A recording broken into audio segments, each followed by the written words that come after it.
Punjabi radio G S ਸੁਣ ਰਹੇ ਸਾਰੇ ਸਰੋਤਿਆਂ ਨੂੰ ਬਲਵਿੰਦਰ ਕੌਰ ਵੱਲੋਂ ਪਿਆਰ ਭਰੀ ਸਤਿ ਸ੍ਰੀ ਅਕਾਲ। ਤੇ ਜੀ ਪ੍ਰੋਗਰਾਮ ਖਬਰ ਤੇ ਨਜ਼ਰ ਪ੍ਰੋਗਰਾਮ ਦੇ ਵਿੱਚ ਅੱਜ ਸਾਡੇ ਨਾਲ ਹੋਣਗੇ ਬਲਤੇਜ ਪੰਨੂ ਜੀ।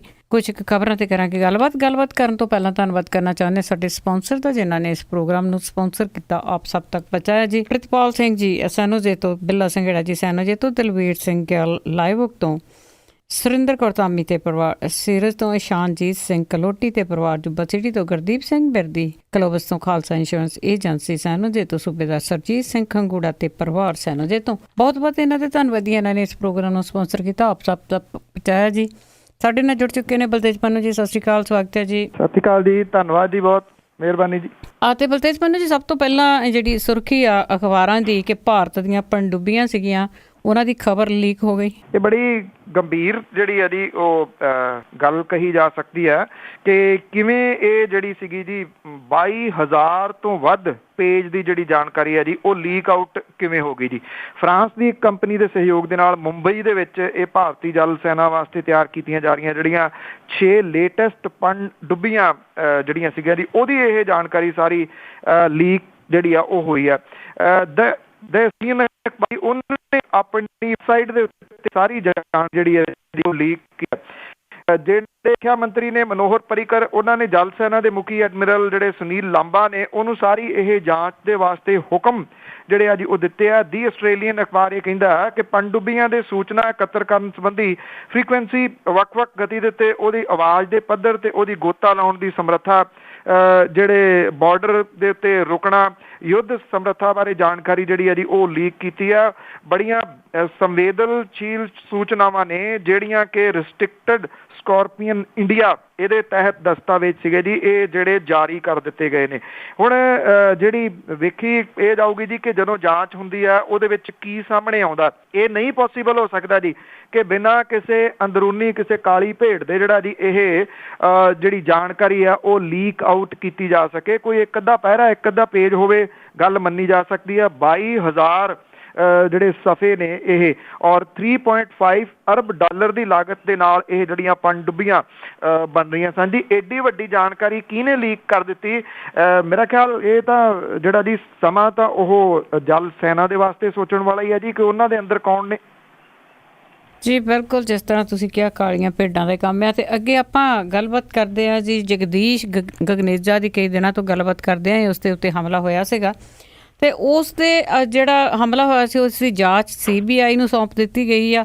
ਪਰ ਜਿਸ ਤਰ੍ਹਾਂ ਆਪਾਂ ਪਿੱਛੇ ਛਬੀਲ ਲਾ ਕੇ ਇੱਕ ਸਿੰਘ ਨੂੰ ਕਤਲ ਕਰ ਦਿੱਤਾ ਗਿਆ, ਉਹਨੂੰ ਸ਼ਹੀਦ ਕਰ ਦਿੱਤਾ ਗਿਆ ਗੋਲੀਆਂ ਮਾਰ ਕੇ, ਉਸ ਦੀ CBI ਜਾਂਚ ਨਹੀਂ ਕੀਤੀ ਗਈ। ਬਿਲਕੁਲ ਜੀ, ਐਕਚੁਅਲੀ ਇਹ ਕੁਝ ਕਤਲ ਜਾਂ ਜਿਹੜੇ ਇਰਾਦਾ ਕਤਲ ਜਿਹੜੇ ਉਹ ਹੋਏ ਨੇ ਉਹ ਬੜੇ ਗੰਭੀਰ ਨੇ। ਉਹ ਚਾਹੇ ਨਾਮਧਾਰੀ ਸੰਸਥਾ ਦੀ ਚੰਦ ਕੌਰ ਹੋਰਾਂ ਵਾਲਾ ਜਿਹੜਾ ਜੀ ਉਹ ਕਤਲ ਹੋਵੇ, ਨਾ ਉਹ ਮਾਮਲਾ ਫੜਿਆ ਗਿਆ।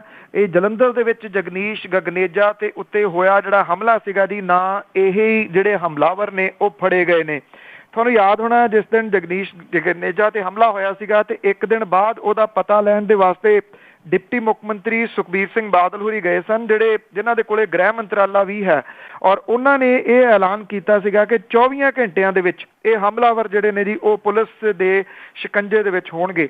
ਕਈ 24 ਘੰਟੇ ਜਿਹੜੇ ਜੀ ਉਹ ਲੰਘ ਗਏ। ਇੱਕ CCTV ਫੁਟੇਜ ਜਿਹੜੀ ਪੁਲਿਸ ਦੇ ਹੱਥ ਲੱਗੀ ਸੀ, ਪੁਲਿਸ ਨੇ ਉਹ ਜਾਰੀ ਵੀ ਕੀਤੀ ਲੋਕਾਂ ਦੇ ਵਾਸਤੇ।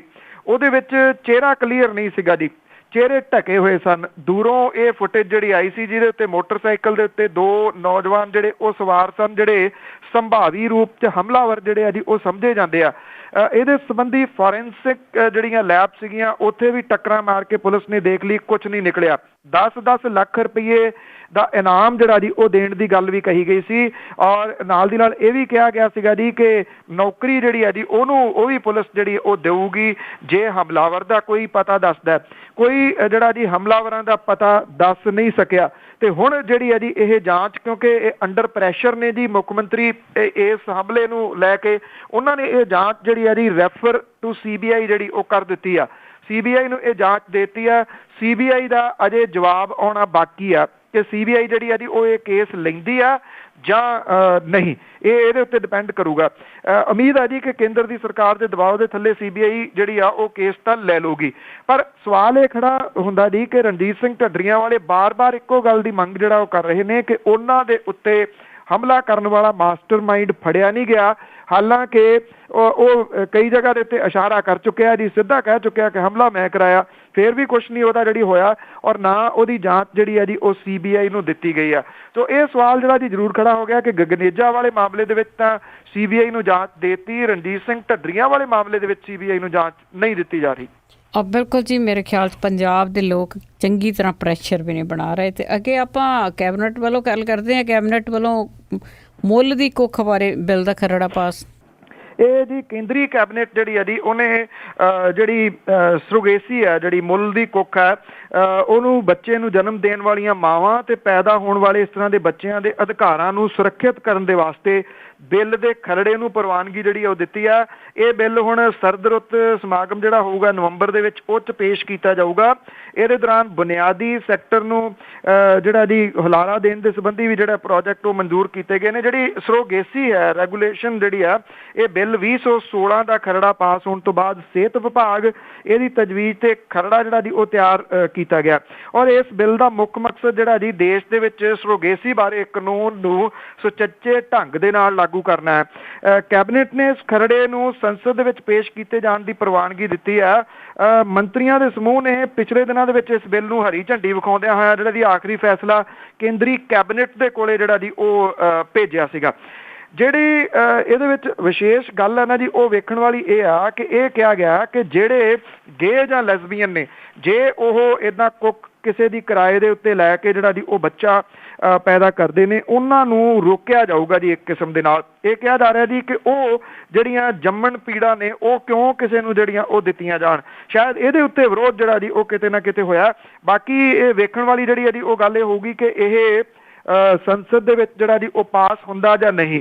ਇਹ ਕਿਹਾ ਜਾ ਰਿਹਾ ਜੀ ਕਿ ਗਰੀਬੀ ਹੋਣ ਕਰਕੇ ਬਹੁਤ ਸਾਰੀਆਂ ਜਿਹੜੀਆਂ ਔਰਤਾਂ ਨੇ ਉਹ ਇਹਦੇ ਤਹਿਤ ਜਿਹੜੀ ਆਪਣੀ ਕੁੱਖ ਆ ਉਹ ਕਿਰਾਏ ਤੇ ਦਿੰਦੀਆਂ ਨੇ।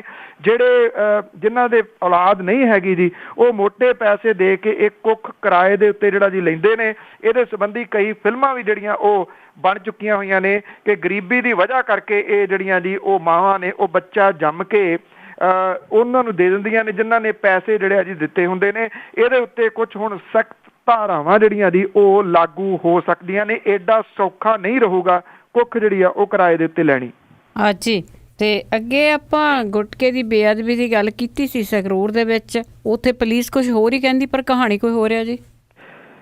ਪਿੰਡ ਮੁਹੰਮਦਪੁਰ ਰਸਾਲਦਾਰ ਦੇ ਗੁਰਦੁਆਰੇ ਦੇ ਵਿੱਚ ਜਿਹੜੀ ਗੁਟਕੇ ਦੀ ਬੇਅਦਬੀ ਹੋਈ ਸੀ ਪਿਛਲੇ ਦਿਨਾਂ ਦੇ ਵਿੱਚ ਜੀ, ਉਹ ਪੁਲਿਸ ਕਹਿੰਦੀ ਹੈ ਕਿ ਉਹਨੇ ਇੱਕ ਬੰਦੇ ਨੂੰ ਗ੍ਰਿਫਤਾਰ ਕਰ ਲਿਆ। ਪੁਲਿਸ ਨੇ ਇਹ ਵੀ ਕਹਾਣੀ ਜਿਹੜੀ ਜੀ ਬਣਾ ਕੇ ਪੇਸ਼ ਕੀਤੀ ਕਿ ਗੁਰਦੁਆਰੇ ਦੇ ਗ੍ਰੰਥੀ ਦੇ ਨਾਲ ਉਹਦੀ ਲਾਗਡਾਟ ਸੀਗੀ ਤੇ ਜਿਹਦੇ ਕਰਕੇ ਉਹਨੇ ਗੁਨਾਹ ਕਬੂਲ ਕਰ ਲਿਆ ਜੀ ਕਿ ਮੈਂ ਗ੍ਰੰਥੀ ਨੂੰ ਫਸਾਉਣ ਦੇ ਵਾਸਤੇ ਇਹ ਸਾਰਾ ਕੁਝ ਕੀਤਾ ਸੀਗਾ। ਜਿਹੜਾ ਫੜਿਆ ਗਿਆ ਵਿਅਕਤੀ ਸੀਗਾ ਜੀ ਇਹਦੇ ਉੱਤੇ ਜਿਹੜਾ ਜੀ ਹੁਣ ਸਵਾਲੀਆ ਚਿੰਨ੍ਹ ਜਿਹੜੇ ਉਹ ਰਾਗੀ ਸਭਾ ਨੇ ਖੜੇ ਕਰ ਦਿੱਤੇ ਨੇ। ਜਿਹੜਾ ਗ੍ਰੰਥੀ ਕੁਲਵਿੰਦਰ ਸਿੰਘ ਹੈ ਜਿਹਦੇ ਬਾਰੇ ਇਹ ਕਿਹਾ ਜਾ ਰਿਹਾ ਕਿ ਉਹਦੇ ਨਾਲ ਲਾਗਡਾਟ ਸੀਗੀ, ਜਿਹੜਾ ਗ੍ਰਿਫਤਾਰ ਕੀਤਾ ਗਿਆ ਵਿਅਕਤੀ ਆ ਉਹਦੀ, ਤੋ ਉਹਨੇ ਜਿਹੜਾ ਗ੍ਰੰਥੀ ਆ ਉਹਨੇ ਕਿਹਾ ਕਿ ਮੇਰੀ ਤਾਂ ਉਹਦੇ ਨਾਲ ਕੋਈ ਲਾਗਡਾਟ ਹੀ ਨਹੀਂ ਸੀ, ਨਾ ਕੋਈ ਪੈਸਿਆਂ ਦਾ ਲੈਣ ਦੇਣ ਹੈ, ਨਾ ਹੀ ਉਹ ਕਦੀ ਮੇਰੇ ਨਾਲ ਕੀਰਤਨ ਕਰਦਾ ਰਿਹਾ। ਜਦੋਂ ਕਿ ਪੁਲਿਸ ਨੇ ਇਹ ਕਿਹਾ ਕਿ ਉਹ ਜਿਹੜਾ ਕੁਲਵਿੰਦਰ ਸਿੰਘ ਸੀਗਾ ਗ੍ਰੰਥੀ ਉਹਦੇ ਨਾਲ ਕੀਰਤਨ ਕਰਦਾ ਰਿਹਾ ਤੇ ਤਬਲਾ ਵਾਦਕ ਸੀਗਾ ਜੀ। ਉਹਨਾਂ ਨੇ ਇਹ ਕਿਹਾ ਜੀ ਕਿ ਉਹ ਤਬਲਾ ਵਾਦਕ ਹੈ ਹੀ ਨਹੀਂਗਾ ਬੰਦਾ ਔਰ ਨਾ ਗ੍ਰੰਥੀ ਦੇ ਨਾਲ ਕੋਈ ਲੈਣਾ ਦੇਣਾ ਹੈ ਜੀ। ਉਹਨੇ ਇਹ ਕਿਹਾ ਕਿ ਪੁਲਿਸ ਦੇ ਦਾਅਵੇ ਵਾਲੀਆਂ ਖਬਰਾਂ ਜਿਹੜੀਆਂ ਜੀ ਪੜ੍ਹ ਕੇ ਮੈਂ ਬੜਾ ਪਰੇਸ਼ਾਨ ਹੋਇਆ ਕਿ ਮੇਰੇ ਨਾਲ ਇਸ ਕੇਸ ਨੂੰ ਜਿਹੜਾ ਜੀ ਉਹ ਜੋੜ ਦਿੱਤਾ ਗਿਆ। ਉਹ ਕਹਿੰਦਾ ਜੀ ਮੇਰੀ ਉਹਨਾਂ ਕੋਈ ਲਾਗਡਾਟ ਨਹੀਂ, ਇਹ ਤਾਂ ਘੜੀ ਘੜਾਈ ਜਿਹੜੀ ਕਹਾਣੀ ਆ ਪੁਲਿਸ ਨੇ ਇੱਕ ਕੇਸ ਜਿਹੜਾ ਜੀ ਉਹ ਫਿੱਟ ਕਰਨ ਦੇ ਵਾਸਤੇ ਜਿਹੜੀ ਆ ਉਸ ਬੰਦੇ ਨੂੰ ਫੜ ਲਿਆ। ਇਹ ਕਹਾਣੀ ਤਕਰੀਬਨ ਉਹੋ ਜਿਹੀ ਜਾਪਦੀ ਹੈ ਜਿਹੋ ਜਿਹੀ ਬਰਗਾੜੀ ਕਾਂਡ ਦੇ ਵਿੱਚ ਦੋ ਜਿਹੜੇ ਨੌਜਵਾਨ ਫੜੇ ਗਏ ਸਨ। ਇਹ ਕਹਿ ਕੇ ਜੀ ਕਿ ਮਾਮਲਾ ਜਿਹੜਾ ਜੀ ਸੁਲਝ ਗਿਆ ਔਰ ਜਿੰਨੀਆਂ ਪ੍ਰੈਸ ਕਾਨਫਰੰਸਾਂ ਇੱਕਦਮ ਹੋ ਗਈਆਂ ਸਨ, ਲਓ ਜੀ ਫੜ ਲਏ, ਤੇ ਬਾਅਦ ਦੇ ਵਿੱਚ ਜਿਹੜਾ ਸੀਗਾ ਜੀ ਉਹ ਅੰਡਰ ਪ੍ਰੈਸ਼ਰ ਫਿਰ ਉਹਨਾਂ ਦੋਨਾਂ ਮੁੰਡਿਆਂ ਨੂੰ ਛੱਡਣਾ ਪੈ ਗਿਆ ਸੀਗਾ। ਜਿਹੜੀ ਪੁਲਿਸ ਹੈ ਜੀ ਉਹ ਇਹ ਕਹਿੰਦੀ ਆ ਕਿ ਅਸੀਂ ਤਾਂ ਇਕਬਾਲੀਆ ਬਿਆਨ ਵੀ ਜਿਹੜਾ ਉਹ ਕਰਾ ਲਿਆ ਮੁਲਜ਼ਮ ਤੋਂ। ਉਹਨੇ ਤਾਂ ਆਪ ਮੰਨਿਆ ਕਿ ਗ੍ਰੰਥੀ ਦੇ ਨਾਲ ਉਹਦਾ ਝਗੜਾ ਸੀਗਾ, ਗ੍ਰੰਥੀ ਨੂੰ ਬਦਨਾਮ ਕਰਨ ਲਈ ਉਹਨੇ ਇਹ ਸਾਰਾ ਕੁਝ ਕੀਤਾ ਸੀਗਾ। ਗ੍ਰੰਥੀ ਨੇ ਸਾਹਮਣੇ ਆ ਕੇ ਕਹਿ ਦਿੱਤਾ ਜੀ ਮੇਰਾ ਉਹਨਾਂ ਕੋਈ ਝਗੜਾ ਹੀ ਨਹੀਂਗਾ। ਤਾਂ ਪੁਲਿਸ ਦੀ ਕਹਾਣੀ ਜਿਹੜੀ ਹੈ ਜੀ ਉਹ ਅਜੀਬੋ ਗਰੀਬ ਜੀ ਹੁਣ ਹੁਣ ਹੋ ਗਈ ਆ ਕਿ ਇਹ ਇਸ ਕਰਕੇ ਸਿਰਫ ਕੀਤਾ ਗਿਆ ਤਾਂ ਕਿ ਦਾਅਵਾ ਕੀਤਾ ਜਾ ਸਕੇ ਕਿ ਆਹ ਦੇਖੋ ਜੀ ਅਸੀਂ ਜਿਹੜੀਆਂ ਬੇਅਦਬੀ ਕਰਨ ਵਾਲੇ ਨੇ ਉਹਨਾਂ ਨੂੰ ਝੱਟ ਦੇਣੀ ਫੜ ਲੈਂਦੇ ਆ। ਬਿਲਕੁਲ ਜੀ, ਹੁਣ ਵੋਟਾਂ ਦੇ ਲਾਗੇ ਕੋਸ਼ਿਸ਼ਾਂ ਤਾਂ ਇਹੀ ਆ ਨਾ ਕਿ ਆਪਣੇ ਦੱਸਣ ਕਿ ਅਸੀਂ ਛੇਤੀ ਕੰਮ ਕਰ ਲੈਂਦੇ ਹਾਂ। ਅੱਗੇ ਆਪਾਂ ਲੁਧਿਆਣੇ ਦੇ ਵਿੱਚ ਜੀ ਇੱਕ ਚੋਰੀ ਹੋਈ ਆ ਤੇ ਬੜੇ ਨਾਟਕੀ ਢੰਗ ਦੇ ਨਾਲ। ਐਕਚੁਅਲੀ ਜੀ ਇਹ ਪਰਿਵਾਰ ਚਰਚਾ ਦਾ ਵਿਸ਼ਾ ਉਦੋਂ ਬਣਿਆ ਸੀਗਾ ਜਦੋਂ ਆਸਾਰਾਮ ਦਾ ਮੁੰਡਾ ਜਿਹੜਾ ਸੀਗਾ ਜੀ ਨਰਾਇਣ ਸਾਈਂ, ਉਹ ਇਹਨਾਂ ਦੇ ਘਰ ਦੇ ਵਿੱਚ ਆ ਕੇ ਲੁਕਿਆ ਸੀਗਾ। ਜਦੋਂ ਉਹ ਪੁਲਿਸ ਨੂੰ ਲੋੜੀਂਦਾ ਸੀਗਾ ਉਦੋਂ ਬੜੀ ਇਹ ਚਰਚਾ ਜਿਹੜੀ ਹੈ ਜੀ ਇਸ ਪਰਿਵਾਰ ਦੀ ਹੋਈ ਸੀ, ਕਿਉਂਕਿ ਉਹਨਾਂ ਦਾ ਭਗਤ ਹੈ ਪਰਿਵਾਰ। ਉਹਨਾਂ ਦੇ ਘਰ ਦੇ ਵਿੱਚ ਫਿਲਮੀ ਸਟਾਈਲ ਦੇ ਵਿੱਚ ਇੱਕ ਡਾਕਾ ਜਿਹੜਾ ਜੀ ਉਹ ਵੱਜਿਆ। 6 ਦੇ ਕਰੀਬ ਜਿਹੜੇ ਵਿਅਕਤੀ ਸੀਗੇ, 5 ਜਣੇ ਜਿਹੜੇ ਮਾਫ ਕਰਨਾ, ਉਹ ਇਸ ਘਰ ਦੇ ਵਿੱਚ ਆਏ ਇੱਕ ਸਵਿਫਟ ਕਾਰ ਦੇ ਵਿੱਚ ਜਿਹੜਾ ਜੀ ਉਹ ਸਵਾਰ ਹੋ ਕੇ। ਇਹਨਾਂ ਸਾਰਿਆਂ ਨੇ ਇੱਕੋ ਜਿਹੀਆਂ ਸ਼ਰਟ ਪਾਈਆਂ ਹੋਈਆਂ ਸੀ, ਇੱਕੋ ਜਿਹੀਆਂ ਪੈਂਟ ਪਾਈਆਂ ਹੋਈਆਂ ਸੀ, ਚਿੱਟੀਆਂ ਸ਼ਰਟ ਤੇ ਖਾਕੀ ਰੰਗ ਦੀ ਪੈਂਟ, ਤਾਂ ਕਿ ਉਹ ਪੁਲਿਸ ਵਾਲੇ ਲੱਗਣ। ਜਿਹੜਾ ਇਹ ਪਰਿਵਾਰ ਆ ਜੀ ਰਾਜ ਕੁਮਾਰ ਦਾ ਪਰਿਵਾਰ ਹੈ। ਰਾਜ ਕੁਮਾਰ ਤੇ ਉਹਦੇ ਮੁੰਡੇ ਜਿਹੜੇ ਸੀਗੇ ਜੀ ਉਹ ਘਰੋਂ ਚਲੇ ਗਏ ਆਪਣੇ ਸਟੋਰ ਦੇ ਵਾਸਤੇ, ਜਿਹੜਾ ਸੈਮਸੰਗ ਦਾ ਉਹਨਾਂ ਦਾ ਹੋਲਸੇਲ ਦਾ ਕੰਮ ਹੈ ਜੀ ਕਾਫੀ ਵੱਡਾ। ਉਹ ਉੱਥੇ ਚਲੇ ਗਏ। ਬਾਅਦ ਦੇ ਵਿੱਚ ਰਾਜ ਕੁਮਾਰ ਦੀ ਪਤਨੀ ਤੇ ਉਹਦੀਆਂ ਨੂੰਹਾਂ ਘਰੇ ਸੀ। ਬਾਹਰ ਸਿਕਿਉਰਿਟੀ ਗਾਰਡ ਬੈਠਾ ਹੁੰਦਾ ਜੀ, ਔਰ ਸਿਕਿਉਰਿਟੀ ਗਾਰਡ ਨੂੰ ਇਹ ਕਿਹਾ ਇਹਨਾਂ ਨੇ ਆ ਕੇ ਕਿ ਉਹ ਗੁਜਰਾਤ ਤੋਂ ਆਏ ਨੇ, ਗੁਜਰਾਤ ਦੀ ਪੁਲਿਸ ਦੇ ਉਹ ਅਫਸਰ ਨੇ, ਤੇ ਉਹਨਾਂ ਨੇ ਪੁੱਛਗਿੱਛ ਜਿਹੜੀ ਆ ਜੀ ਰਾਜ ਕੁਮਾਰ ਤੋਂ ਕਰਨੀ ਹੈ ਆਸਾਰਾਮ ਵਾਲੇ ਕੇਸ ਦੇ ਸੰਬੰਧ ਦੇ ਵਿੱਚ। ਤੇ ਜਿਹੜਾ ਗਾਰਡ ਸੀਗਾ ਜੀ ਉਹਨੇ, ਕਿਉਂਕਿ ਇਹਨਾਂ ਦੇ ਪਿਸਟਲ ਪਾਏ ਹੋਏ ਸੀਗੇ, ਉਹਨੇ ਵੀ ਸਮਝਿਆ ਜੀ ਕਿ ਪੁਲਿਸ ਵਾਲੇ ਨੇ, ਉਹ ਜ਼ਿਆਦਾ ਰੋਕਣ ਦੀ ਉਹਨੇ ਕੋਸ਼ਿਸ਼ ਨਹੀਂ ਕੀਤੀ। ਅੰਦਰ ਚਲੇ ਗਏ ਇਹ। ਇਹਨਾਂ ਨੇ ਪਿਸਤੌਲ ਦੀ ਨੋਕ ਦੇ ਉੱਤੇ ਜਿਹੜਾ ਰਾਜ ਕੁਮਾਰ ਦੇ ਕਮਰੇ ਦੇ ਅੰਦਰ ਸੇਫ ਸੀਗੀ ਉਹਨੂੰ ਚੁੱਕ ਲਿਆ, ਤੇ ਜਿਹੜਾ ਕੈਸ਼ ਪੈਸਾ ਸੀਗਾ ਉਹ ਵੀ ਲੈ ਗਏ। 200 ਤੋਲੇ ਸੋਨਾ ਤੇ 10 ਲੱਖ ਰੁਪਈਆ ਨਗਦੀ ਜਿਹੜੀ ਆ ਜੀ ਉਹ ਇੱਥੋਂ ਜਾਣ ਦੀਆਂ ਖਬਰਾਂ ਜਿਹੜੀਆਂ ਜੀ ਉਹ ਪਰਿਵਾਰ ਵਾਲਿਆਂ ਨੇ ਦੱਸੀਆਂ ਨੇ। ਇਹ ਡਾਕਾ ਕੋਈ ਹਨੇਰੇ ਸਵੇਰੇ ਨਹੀਂ ਪਿਆ ਜੀ, ਦੁਪਹਿਰੇ 12 ਵਜੇ ਪਿਆ।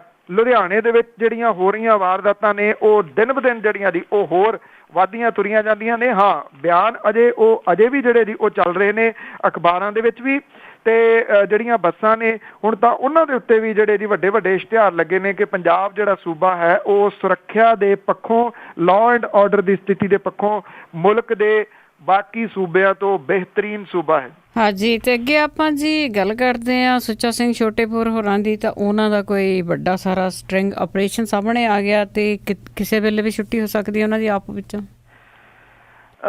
ਐਕਚੁਅਲੀ ਆਪਾਂ ਇਹਦੀ ਗੱਲ ਸਾਂਝੀ ਕੀਤੀ ਸੀ ਜੀ ਕੁਝ ਦਿਨ ਪਹਿਲਾਂ। ਉਹੀ ਮਾਮਲਾ ਜਿਹੜਾ ਜੀ ਹੁਣ ਜਿਹੜਾ ਇੱਥੋਂ ਦੀਆਂ ਜਿੰਨੀਆਂ ਅਖਬਾਰਾਂ ਨੇ ਉਹਨਾਂ ਦੇ ਵਿੱਚ ਸੁਰਖੀਆਂ ਜਿਹੜੀਆਂ ਜੀ ਉਹ ਬਣਿਆ ਹੋਇਆ ਇਹ ਮਾਮਲਾ, ਕਿ ਉਹਨਾਂ ਨੇ ਪੈਸੇ ਜਿਹੜੇ ਸੀਗੇ ਜੀ ਉਹ ਕਿਸੇ ਵਿਅਕਤੀ ਤੋਂ ਲਏ ਨੇ।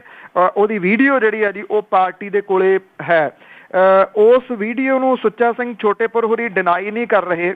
ਜਿੱਥੇ ਜਿੱਥੇ ਵੀ ਉਹ ਬੋਲ ਰਹੇ ਨੇ, ਬੋਲਣ ਦੀ ਕੋਸ਼ਿਸ਼ ਜਿਹੜੀ ਜੀ ਉਹ ਕਰ ਰਹੇ ਨੇ। ਉਹ ਕਹਿੰਦੇ ਨੇ ਕਿ ਪੈਸੇ ਮੈਂ ਲਏ ਆ, ਪੈਸੇ ਅਸੀਂ ਲੈਂਦੇ ਆ। ਉਹ ਕਹਿੰਦੇ ਜੀ ਕਿ ਪਾਰਟੀ ਦਾ ਕੋਈ ਅਕਾਊਂਟ ਨਹੀਂ ਹੈਗਾ ਜਿਹਦੇ ਵਿੱਚ ਪੈਸੇ ਜਮ੍ਹਾਂ ਕਰਾਏ ਜਾ ਸਕਣ, ਫਿਰ ਏਦਾਂ ਹੀ ਇਹਦਾ ਮਤਲਬ ਉਹ ਕੈਸ਼ ਜਿਹੜੇ ਆ ਜੀ ਉਹ ਪੈਸੇ ਲੈਂਦੇ ਆ। ਉਹ ਐਕਸਪਲੇਨੇਸ਼ਨ ਜਿਹੜੀ ਆ ਜੀ ਇਹ ਦੇ ਰਹੇ ਨੇ ਕਿ ਜੀ ਇੰਨਾ ਖਰਚਾ ਅਸੀਂ ਜਿਹੜਾ ਪਿਛਲੇ ਸਮੇਂ ਤੋਂ ਕਰਦੇ ਰਹੇ ਆ, ਇੱਥੋਂ ਏਦਾਂ ਹੀ ਜਿਹੜਾ ਜੀ ਉਹ ਅਸੀਂ ਖਰਚਾ ਕਰਦੇ ਰਹੇ ਆ। ਭਾਵ ਕਿ ਕੋਈ ਹਿਸਾਬ ਕਿਤਾਬ ਨਹੀਂ ਗਾ ਜੀ ਕਿ ਜਿੰਨੇ ਆਏ ਹਿੱਸੇ ਉਹ ਲੈ ਕੇ ਚਲੇ ਗਏ, ਉਹਦਾ ਕਿੱਥੇ ਹਿਸਾਬ ਕਿਤਾਬ ਪਾਰਟੀ ਨੂੰ ਦਿੱਤਾ ਗਿਆ, ਇਹਦੀ ਉਹ ਕੋਈ ਗੱਲ ਜਿਹੜੀ ਨਹੀਂ ਕਰ ਰਹੇ। ਇਹ ਐਕਸੈਪਟ ਕਰ ਰਹੇ ਨੇ ਕਿ ਵੀਡੀਓ ਉਹਨਾਂ ਦੀ ਆ, ਔਰ ਵੀਡੀਓ ਦੇ ਵਿੱਚ ਪੈਸੇ ਜਿਹੜੇ ਦਿੱਤੇ ਜਾ ਰਹੇ ਨੇ ਉਹ ਉਹਨਾਂ ਨੇ ਪੈਸੇ ਲਏ ਨੇ। ਕੋਈ ਅਕਾਊਂਟੇਬਿਲਿਟੀ ਤਾਂ ਜਿਹੜੀ ਆ ਜੀ ਉਹ ਹੁੰਦੀ ਆ ਕਿਸੇ ਜਗ੍ਹਾ ਦੇ ਉੱਤੇ, ਕੋਈ ਅਕਾਊਂਟੇਬਿਲਿਟੀ ਤਾਂ ਹੋਵੇ। ਉਹ ਕਹਿੰਦੇ ਮੈਂ ਤਾਂ ਸਾਰੀਆਂ ਚੋਣਾਂ ਲੋਕਾਂ ਦੇ ਪੈਸੇ ਦੇ ਨਾਲ ਹੀ ਲੜਦਾ ਰਿਹਾ ਜੀ। ਹੁਣ ਕਈ ਜਿਹੜੇ ਆ ਜੀ ਉਹ ਹੋਰ ਵੀ ਸਾਹਮਣੇ ਆ ਸਕਦੇ ਨੇ ਜਿਨ੍ਹਾਂ ਨੇ ਪੈਸੇ ਦਿੱਤੇ ਹੋਏ ਆ ਸੁੱਚਾ ਸਿੰਘ ਛੋਟੇਪੁਰ ਹੋਰਾਂ ਨੂੰ। ਜਿਹੜੀ ਇਹ ਵੀਡੀਓ ਆ ਉਹਦੇ ਵਿੱਚ ਇਹ ਕਿਹਾ ਜਾ ਰਿਹਾ ਜੀ, ਇਹ ਕਿਹਾ ਜਾ ਰਿਹਾ ਕਿ ਸਰਕਾਰ ਆਉਣ ਦਿਓ, ਫਿਰ ਤੁਹਾਨੂੰ ਜਿਹੜਾ ਜੀ ਉਹ ਐਡਜਸਟ ਕਰ ਲਾਂਗੇ। ਐਡਜਸਟ ਕਿੱਥੇ ਕਰਨਾ ਆ ਇਹ ਨਹੀਂ ਜਿਹੜਾ ਜੀ ਕਲੀਅਰ ਹੋ ਸਕਿਆ। ਭਾਵ ਕਿ ਪੈਸੇ ਤਾਂ ਲਏ ਨੇ। ਹਾਂ, ਸੁੱਚਾ ਸਿੰਘ ਛੋਟੇਪੁਰ ਹੋਰੀ ਕੁਝ ਚੈਨਲਾਂ ਦੇ ਉੱਤੇ ਮੇਰੇ ਬਾਰੇ ਜਿਹੜਾ ਜੀ ਉਹ ਬੋਲੀ ਜਾਂਦੇ ਨੇ ਕਿ ਇਹ ਉਹ ਬਹੁਤਾ ਜਿਹੜਾ ਜੀ ਰੌਲਾ ਪਾ ਰਿਹਾ ਉਹ ਤਾਂ ਖਬਰ ਦੇ ਰੂਪ ਦੇ ਵਿੱਚ ਸੀਗਾ ਜੀ। ਉਹ ਖਬਰ ਦੇ ਰੂਪ ਦੇ ਵਿੱਚ ਹੀ ਸਾਂਝਾ ਕੀਤਾ, ਕੋਈ ਰੌਲਾ ਨਹੀਂ ਪਾਇਆ, ਕੋਈ ਨਿੱਜੀ ਚਿੱਕੜ ਤਾਂ ਨਹੀਂ ਸੁੱਟਿਆ। ਪਰ ਜੇ ਇਹੋ ਜੀ ਕਰਪਸ਼ਨ ਸਾਹਮਣੇ ਆ ਰਹੀ ਹੈ ਤਾਂ ਉਹ ਤਾਂ ਕੱਢਣੀ ਜਿਹੜੀ ਉਹ ਜ਼ਰੂਰੀ ਸੀਗੀ ਜੀ। ਇਹੀ ਦੱਸਿਆ ਕਿ ਇਸ ਤਰ੍ਹਾਂ ਦੀ ਵੀਡੀਓ ਆ। ਹਾਂ, ਇੰਨਾ ਜ਼ਰੂਰ ਹੈ ਕਿ ਇੱਥੋਂ ਦੀਆਂ ਅਖਬਾਰਾਂ ਨੇ ਹੁਣ ਇਹ ਸਾਰੀ ਕੱਢੀ ਆ। ਆਪਾਂ ਪੰਜਾਬੀ ਰੇਡੀਓ USA ਦੇ ਉੱਤੇ ਤਕਰੀਬਨ ਹਫ਼ਤਾ ਪਹਿਲਾਂ ਜਿਹੜੀ ਇਹ ਦੱਸਦੀ ਸੀ ਕਿ ਆਹ ਕਹਾਣੀ ਜਿਹੜੀ ਆ ਉਹ ਹੋ ਸਕਦੀ ਹੈ। ਜਿਹੜੀ ਉਦੋਂ ਤੁਹਾਨੂੰ ਗੱਲ ਦੱਸੀ ਸੀ ਕਿ ਉਹਨਾਂ ਦੀ ਜਗ੍ਹਾ ਦੇ ਉੱਤੇ ਜਿਹੜਾ ਕਨਵੀਨਰ ਹੈ ਉਹ ਬਦਲ ਸਕਦੇ ਨੇ। ਹੁਣ ਪੰਜਾਬ ਦੇ ਹਿੰਮਤ ਸਿੰਘ ਸ਼ੇਰਗਿੱਲ ਹੋਰੀ ਜਿਹੜੇ ਨੇ ਜੀ ਉਹ ਕਨਵੀਨਰ ਦੇ ਤੌਰ ਦੇ ਉੱਤੇ ਆ ਸਕਦੇ ਨੇ। ਸੁੱਚਾ ਸਿੰਘ ਛੋਟੇਪੁਰ ਹੋਰਾਂ ਨੇ ਅਰਵਿੰਦ ਕੇਜਰੀਵਾਲ ਹੋਰਾਂ ਤੋਂ ਬਾਰ-ਬਾਰ ਸਮਾਂ ਮੰਗਿਆ, ਉਹਨਾਂ ਨੂੰ ਸਮਾਂ ਜਿਹੜਾ ਜੀ ਉਹ ਨਹੀਂ ਮਿਲਿਆ ਇੱਥੇ ਆਉਣ ਦਾ। ਅਰਵਿੰਦ ਕੇਜਰੀਵਾਲ ਹੋਰੀ 11 ਤਰੀਕ ਨੂੰ ਇੱਥੇ ਪੰਜਾਬ ਦੇ ਵਿੱਚ ਆ ਰਹੇ ਨੇ ਔਰ ਇਹ 11 ਤਰੀਕ ਨੂੰ ਉਹ ਮੋਗੇ ਦੇ ਵਿੱਚ ਆ ਕੇ ਕਿਸਾਨਾਂ ਸੰਬੰਧੀ ਜਿਹੜਾ ਚੋਣ ਮੈਨੀਫੈਸਟੋ ਆ ਉਹਨੂੰ ਜਾਰੀ ਕਰਨਗੇ। ਉਦੋਂ ਪਹਿਲਾਂ ਪੰਜਾਬ ਲੀਡਰਸ਼ਿਪ ਦੇ ਵਿੱਚ ਇਹ ਤਬਦੀਲੀ ਹੋ ਸਕਦੀ ਹੈ ਜੀ ਐਨੀ ਟਾਈਮ। ਅੱਛਾ ਜੀ, ਅੱਗੇ ਆਪਾਂ ਗੱਲ ਕਰਦੇ ਹਾਂ ਧਰਮਵੀਰ ਗਾਂਧੀ ਦੀ। ਉਹ ਵੀ ਕੱਲ੍ਹ ਪਰਸੋਂ ਦੇ ਆਪਣੇ ਪਰ ਤੋਲ ਰਹੇ ਆ ਕਿ ਟੈਕਨੀਕਲੀ ਕੋਈ ਆਪਣੀ ਪੋਲੀਟੀਕਲ ਪਾਰਟੀ ਉਹ ਬਣਾ ਸਕਦੇ ਆ। ਦੇਖੋ ਨਹੀਂ, ਜਿਹੜਾ ਤਕਨੀਕੀ ਤੌਰ ਦੇ ਉੱਤੇ ਪੋਲੀਟੀਕਲ ਪਾਰਟੀ ਨਹੀਂ ਬਣਾ ਸਕਦੇ ਜੀ ਉਹ। ਜੇ ਉਹ ਪਾਰਟੀ ਬਣਾਉਂਦੇ ਨੇ ਤਾਂ ਫਿਰ ਉਹਨਾਂ ਦੀ ਮੈਂਬਰ ਪਾਰਲੀਮੈਂਟ ਜਿਹੜੀ ਆ ਜੀ ਉਹ ਜਾਂਦੀ ਆ, ਫਿਰ ਉਹ ਇਹ ਨਹੀਂ ਰੱਖ ਸਕਦੇ ਜੀ। ਮੇਰਾ ਖਿਆਲ ਉਹਨਾਂ ਨੂੰ ਜਾਂ ਤਾਂ ਨੰਗੇ ਚਿੱਟੇ ਹੋ ਕੇ ਆਉਣਾ ਚਾਹੀਦਾ ਜੀ, ਛੱਡ ਦੇਣ ਫਿਰ ਜਿਹੜੀ ਮੈਂਬਰ ਪਾਰਲੀਮੈਂਟ ਸ਼ਿਪ ਹੈ ਤੇ ਉਹ ਪੋਲੀਟੀਕਲ ਪਾਰਟੀ ਬਣਾ ਲੈਣ। ਉਹਨਾਂ ਨੇ ਇੱਕ ਰਾਹ ਲੱਭਣ ਦੀ ਵਿਚਲਾ ਜਿਹੜਾ ਜੀ ਉਹ ਕੋਸ਼ਿਸ਼ ਕੀਤੀ ਆ। ਉਹ ਉਹਨਾਂ ਨੇ ਲੱਭਿਆ ਇਹ ਆ ਜੀ ਕਿ ਜਿਹੜਾ ਇੱਕ ਪੋਲੀਟੀਕਲ ਜਿਹੜਾ ਜੀ ਫਰੰਟ ਤਿਆਰ ਕੀਤਾ, ਪਾਰਟੀ ਨਹੀਂ, ਸਿਆਸੀ ਪਾਰਟੀ ਨਹੀਂ ਉਹ ਬਣਾ ਸਕਦੇ ਲੀਗਲੀ। ਜਿਹੜਾ ਟੈਕਨੀਕਲ ਜਿਹੜਾ ਪੁਆਇੰਟ ਹੈ ਉਹਦੇ ਮੁਤਾਬਕ ਜੇ ਧਰਮਵੀਰ ਗਾਂਧੀ ਹੋਰੀ ਪਾਰਟੀ ਤੋਂ ਅਸਤੀਫਾ ਦਿੰਦੇ ਨੇ, ਆਮ ਆਦਮੀ ਪਾਰਟੀ ਤੋਂ ਅਸਤੀਫਾ ਦਿੰਦੇ ਨੇ, ਤਾਂ ਉਹ ਮੈਂਬਰ ਪਾਰਲੀਮੈਂਟ ਨਹੀਂ ਫਿਰ ਰਹਿ ਸਕਦੇ ਜੀ। ਜੇ ਪਾਰਟੀ ਉਹਨਾਂ ਨੂੰ ਕੱਢਦੀ ਆ ਤਾਂ ਉਹ ਮੈਂਬਰ ਪਾਰਲੀਮੈਂਟ ਜਿਹੜਾ ਆਜ਼ਾਦ ਤੌਰ ਦੇ ਉੱਤੇ ਰਹਿ ਸਕਦੇ ਆ ਔਰ ਉਹਨਾਂ ਦੀ ਮੈਂਬਰ ਪਾਰਲੀਮੈਂਟਸ਼ਿਪ ਨੂੰ ਕੁਝ ਨਹੀਂ ਹੋਊਗਾ। ਹੁਣ ਡਾਕਟਰ ਗਾਂਧੀ ਹੋਰੀ ਸ਼ਾਇਦ ਕਨਫਿਊਜ਼ ਨੇ ਇਸ ਮਾਮਲੇ ਦੇ ਵਿੱਚ ਕਿ ਉਹ MP ਰਹਿਣ ਜਾਂ ਫਿਰ ਨਵਾਂ ਫਰੰਟ ਜਿਹੜਾ ਜੀ ਉਹ ਬਣਾਉਣ। ਫਰੰਟ ਦੇਖੋ ਜਿਹੜੀਆਂ ਕਨਸੋਆਂ ਨੇ ਉਹ ਆ ਰਹੀਆਂ ਨੇ ਕਿ ਚੋਣਾਂ ਜਿਹੜੀਆਂ ਜਨਵਰੀ ਦੇ ਦੂਜੇ ਹਫ਼ਤੇ ਦੇ ਵਿੱਚ ਹੋਣਗੀਆਂ, ਨਵੰਬਰ ਦੇ ਵਿੱਚ ਚੋਣ ਜ਼ਾਬਤਾ ਜਿਹੜਾ ਜੀ ਉਹ ਲੱਗ ਜਾਣਾ, ਨਵੰਬਰ ਅੱਧ ਦੇ ਵਿੱਚ ਫॉर श्योर।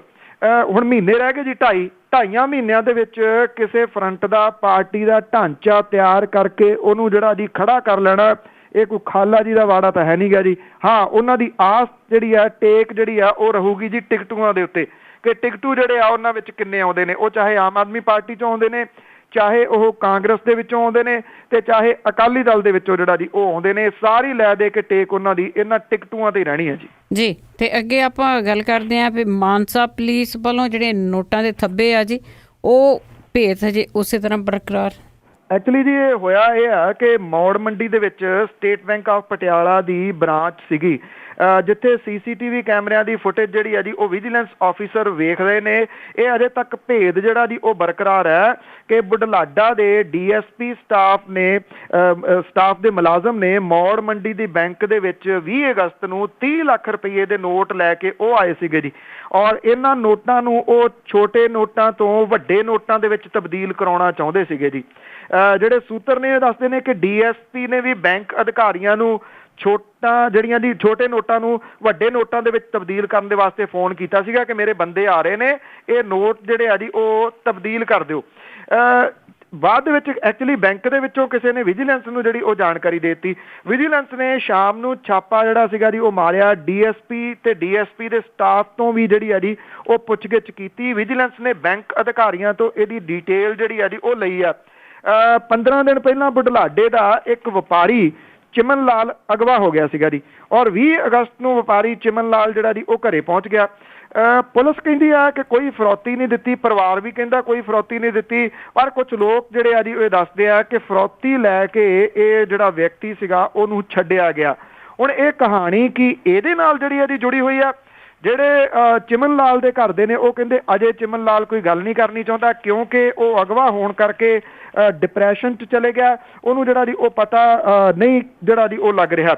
ਉਧਰ ਸਟੇਟ ਬੈਂਕ ਆਫ ਪਟਿਆਲਾ ਦੀ ਜਿਹੜੀ ਬ੍ਰਾਂਚ ਹੈ ਮੌੜ ਮੰਡੀ, ਉਹਦੇ ਜਿਹੜੇ ਅੰਦਰ ਕੰਮ ਕਰਨ ਵਾਲੇ ਨੇ ਉਹ ਇਹ ਦੱਸਦੇ ਨੇ ਕਿ ਜਿੱਦਣ ਉਹ ਐਕਸਚੇਂਜ ਕਰਾਉਣ ਆਏ ਸਨ ਉਹਨਾਂ ਨੂੰ ਫੋਨ ਤਾਂ ਆਇਆ ਸੀਗਾ ਜੀ DSP ਦਾ ਕਿ ਮੇਰੇ ਬੰਦੇ ਆ ਰਹੇ ਨੇ, ਇਹ ਨੋਟ ਜਿਹੜੇ ਆ ਤਬਦੀਲ ਕਰ ਦਿਓ, ਵੱਡੇ ਨੋਟ ਜਿਹੜੇ ਆ ਜੀ ਦੇ ਦਿਓ। ਇਹਦਾ 2 ਕਾਰਨ ਹੋਣਗੇ ਜੀ, ਤਾਂ ਕਿ ਇਹ ਜਿਹੜੇ ਨੰਬਰ ਨੇ ਕਿਤੇ ਨੰਬਰ ਜਿਹੜੇ ਆ ਜੀ ਉੱਥੋਂ ਫੜੇ ਨਾ ਜਾਣ ਔਰ ਇਹ ਨੰਬਰ ਜੇ ਫੜੇ ਗਏ ਤਾਂ ਪੁਲਿਸ ਕੜਿੱਕੀ 'ਚ ਫਸ ਸਕਦੀ ਹੈ। ਤਾਂ ਉਹਨਾਂ ਨੇ ਇਹ ਕੀਤਾ ਜੀ ਕਿ ਇਉਂ ਕਰੋ ਕਿ ਇੱਕ ਤਾਂ ਨੋਟ ਤਬਦੀਲ ਹੋ ਜਾਣਗੇ, ਇੱਕ ਵੱਡੇ ਨੋਟ ਹੋ ਜਾਣਗੇ, ਸਾਹਮਣੇ ਜਿਹੜਾ ਜੀ ਉਹ ਸੌਖੇ ਨੇ, ਤਾਂ ਕਰਕੇ ਤਬਦੀਲ ਕਰਾਉਣ ਗਏ ਸੀਗੇ, ਫਸਦੇ ਜਾਪਦੇ ਨੇ ਜੀ ਕੜਿੱਕੀ 'ਚ।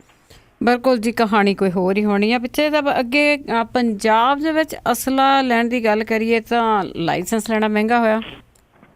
ਜੀ ਅਸਲੇ ਦਾ ਲਾਇਸੈਂਸ ਤਾਂ ਵੈਸੇ ਰਿਉੜੀਆਂ ਵਾਂਗੂ ਵੰਡਿਆ ਜਾ ਰਿਹਾ ਜੀ ਇਸ ਵੇਲੇ। ਔਰ ਹੁਣ ਕੇਂਦਰੀ ਗ੍ਰਹਿ ਮੰਤਰਾਲੇ ਨੇ ਚੋਣਾਂ ਤੋਂ ਐਨ ਪਹਿਲਾਂ ਜਿਹੜਾ ਜੀ ਅਸਲਾ ਲਾਇਸੈਂਸ ਫੀਸ ਦੇ ਵਿੱਚ ਕਈ ਗੁਣਾ ਵਾਧਾ ਜਿਹੜਾ ਜੀ ਉਹ ਕਰ ਦਿੱਤਾ। ਇਹ ਵਾਧਾ ਜਿਹੜਾ ਜੀ ਹਥਿਆਰਾਂ ਦੀ ਦੌੜ ਨੂੰ ਠੱਲ ਪਾਉਣ ਦੇ ਵਾਸਤੇ ਕੀਤਾ ਗਿਆ। ਪੰਜਾਬ ਸਰਕਾਰ ਨੇ ਕੇਂਦਰੀ ਨੋਟੀਫਿਕੇਸ਼ਨ ਨੂੰ ਹੁਣ ਜਿਹੜਾ ਜੀ ਉਹ ਲਾਗੂ ਕੀਤਾ। ਪੰਜਾਬ ਦੇ ਵਿੱਚ ਤਾਂ ਪਹਿਲਾਂ ਹੀ ਜਿਹੜਾ ਅਸਲਾ ਲਾਇਸੈਂਸ ਹੈ ਉਹਦੀ ਸਰਕਾਰੀ ਫੀਸ ਤੋਂ ਕਿਤੇ ਜ਼ਿਆਦਾ ਫਾਈਲ ਜਿਹੜੀ ਫੀਸ ਉਹ ਲਈ ਜਾਂਦੀ ਆ। ਅਸਲਾ ਲਾਇਸੈਂਸ ਦੀ ਫੀਸ ਜਿਹੜੀ ਫਾਈਲ ਜਾਂ ਫਾਰਮ ਮੁਫਤ ਦੇਣ ਦੀ ਵਿਵਸਥਾ ਹੈ, ਪਰ ਕਈ ਜ਼ਿਲ੍ਹਿਆਂ ਦੇ ਵਿੱਚ ਅਸਲਾ ਲਾਇਸੈਂਸ ਜਿਹੜਾ ਜੀ ਉਹ ਸਰਕਾਰ ਦੀ ਕਮਾਈ ਦਾ ਜ਼ਰੀਆ ਜਿਹੜਾ ਜੀ ਉਹ ਬਣਿਆ ਹੋਇਆ। ਡਿਪਟੀ ਕਮਿਸ਼ਨਰਾਂ ਨੇ ਵਾਧਾ ਫੌਰੀ ਤੌਰ ਦੇ ਉੱਤੇ ਜਿਹੜਾ ਜੀ ਉਹ ਲਾਗੂ ਕਰ ਦਿੱਤਾ। ਪੰਜਾਬ ਦੇ ਵਿੱਚ ਨਵੀਂ ਗਨ ਦੀ ਲਾਇਸੈਂਸ ਫੀਸ 80 ਰੁਪਏ, ਰਾਈਫਲ ਦੀ 120 ਰੁਪਏ, ਰਿਵਾਲਵਰ ਪਿਸਟਲ ਦੀ 200 ਰੁਪਏ ਆ। ਹੁਣ ਵਾਧੇ ਤੇ ਮਗਰੋਂ ਰਾਈਫਲ, ਰਿਵਾਲਵਰ ਪਿਸਟਲ ਸਰਕਾਰੀ ਫੀਸ ਜਿਹੜੀ ਆ ਜੀ 1000 ਰੁਪਏ ਹੋ ਗਈ ਆ। ਪੰਜਾਬ ਦੇ ਵਿੱਚ ਪਹਿਲਾਂ ਗਨ ਦੀ ਰਿਨਿਊ ਫੀਸ 80 ਰੁਪਏ, ਰਾਈਫਲ ਦੀ 120 ਰੁਪਏ, ਪਿਸਟਲ ਦੀ 200 ਰੁਪਏ ਸੀ। ਹੁਣ ਇਹ ਵੱਧ ਕੇ 1500 ਰੁਪਏ ਜਿਹੜੀ ਆ ਜੀ ਉਹ ਕਰ ਦਿੱਤੀ ਗਈ ਆ।